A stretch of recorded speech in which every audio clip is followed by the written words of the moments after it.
All right, welcome to The Explainer. Today, we're diving into something that, let's be honest, affects pretty much all of us, productivity. But this isn't just about cramming more stuff into your day. Nope, it's about getting your focus back, about mastering your own output in a world that is practically designed to distract you. So we're going to build your personal productivity playbook and move from total chaos to crystal clarity. Hey, does this sound familiar? You look at your calendar and it's just packed. Your inbox is overflowing, you're jumping from task to task all day long. You are definitely busy. But when you finally shut your laptop at the end of the day, do you ever just think, what did I actually do today? That feeling, that gap between being busy and being productive, it's a huge problem, and it's draining us. And here's a number that really puts a fine point on it. Get this, all those digital distractions, the pings, the notifications, they can cause a staggering 40% drop in our efficiency. I mean, think about that. That's almost half of our potential just, poof, vanishing into the digital noise. Okay, so here's our game plan for today. We're going to start with what's called the productivity paradox. You know, why having more tools doesn't always mean we get more done. Then we'll dig into the science of distraction, what's actually happening in our brains. From there, it's all about building your playbook, finding the right mindset, getting the best methods, and finally, creating systems that actually help you focus. So, first up, this paradox. We are living in a golden age of technology, right? We have apps and software for absolutely everything, all promising to make us more efficient. And yet, so many of us feel more scattered and less focused than ever. It's not just a feeling, it's a real, measurable crisis. And the scale of this thing is just massive. When you add it all up, disengagement at work, which is basically fueled by this lack of focus, it costs the global economy an estimated $8.8 trillion a year. That is a wild number. So this isn't just about you feeling frustrated at your desk, it's a huge economic problem. And this really gets to the heart of it. The problem isn't that we don't have enough tools. We're drowning in tools. The real problem is that our attention has become the new battleground. It's constantly being pulled apart, fragmented by every notification and message. The thing that's truly under attack is our ability to just sit down and focus. So why is this so hard? I mean, why can't we just focus? Well, to figure out the solution, we've got to understand the science. And spoiler alert, it's not about a lack of willpower. It's about how our brains are wired and how they're reacting to this crazy digital world we've built.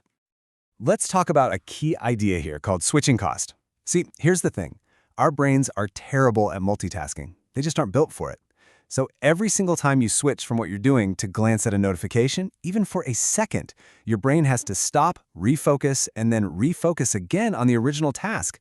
That takes time and serious mental energy. All those tiny interruptions add up, big time. And here's why it feels so good to get distracted. It's chemistry. Every time you get a like, a comment, a new email, your brain releases a little bit of dopamine. That's the chemical that makes you feel pleasure.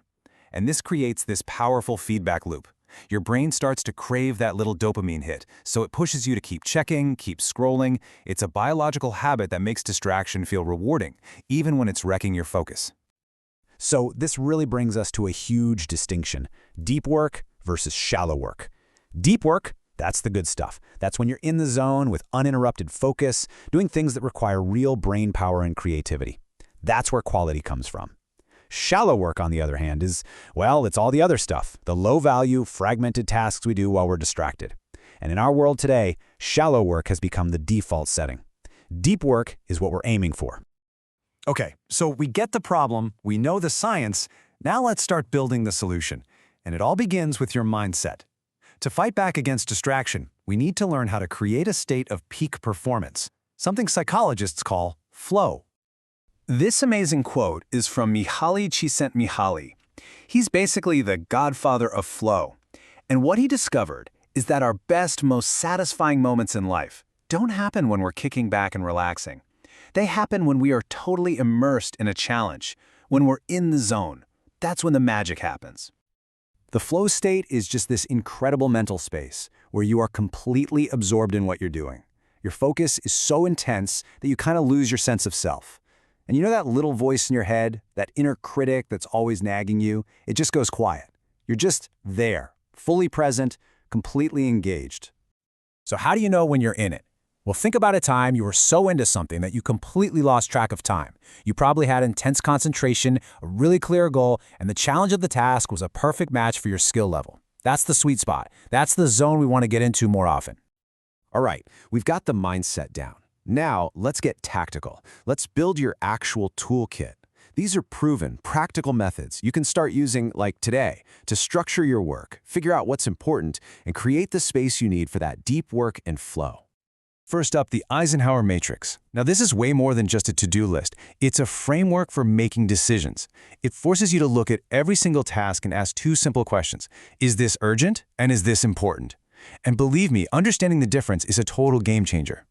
Here's how it works. You've got 4 boxes. Quadrant 1 is for stuff that's both important and urgent. These are the fires you have to put out. You do them now. But Quadrant 2, that's the magic one. Important, but not urgent. This is where real progress happens, so you have to decide when to schedule that work. Quadrants 3 and 4 are the traps. They're urgent but not important, or neither. You have to be ruthless, delegate them, or just delete them. Okay, next tool for the kit, the Pomodoro technique. This is just a brilliant way to train your focus muscle and fight that constant urge to multitask. The whole idea is that it's way more effective to work in short, focused sprints than to try and grind it out for hours and hours. And it's so simple. You pick one and only one task. You set a timer for 25 minutes, and for those 25 minutes, you do nothing else. No phone, no email, nothing. When the timer dings, you take a quick 5-minute break. After you do 4 of these little sprints, you take a longer, well-deserved break. It's a rhythm that keeps your energy up and your brain sharp. Okay, so we've got the mindset. We've got the methods. The last, crucial piece of the playbook is building a system. This is about deliberately designing your environment, your physical space, and your digital space to make focusing the easy choice, the path of least resistance. You want to make productivity your default setting, not something you have to constantly fight for. And there are some really practical ways to do this. You can create a quiet zone just for deep work. Block out focus time on your calendar, and then protect that time like it's gold. Turn off all the non-essential notifications on your phone and computer. And maybe most importantly, create an environment where it's okay to disconnect. Because when you're less stressed, you can focus way better. So let's wrap this all up. Your productivity playbook, it's really built on these 4 key pillars. First, you've got to understand the science behind why we get so distracted. Second, you have to actively work to find that flow state. Third, you need to use the right tools for the job, like the Eisenhower Matrix or the Pomodoro. And finally, you have to design a system that actually supports your focus. And that really brings us to the final, most important point. For years, we've all been told that productivity is about managing our time. But in the world we live in now, that's just not the whole story. The most valuable, most scarce resource you have is not your time. It's your attention. So the real question isn't how you're going to fill your hours. The real question is, where are you going to focus that limited, precious attention? Because what you focus on, that's what your life becomes. So where will you focus yours?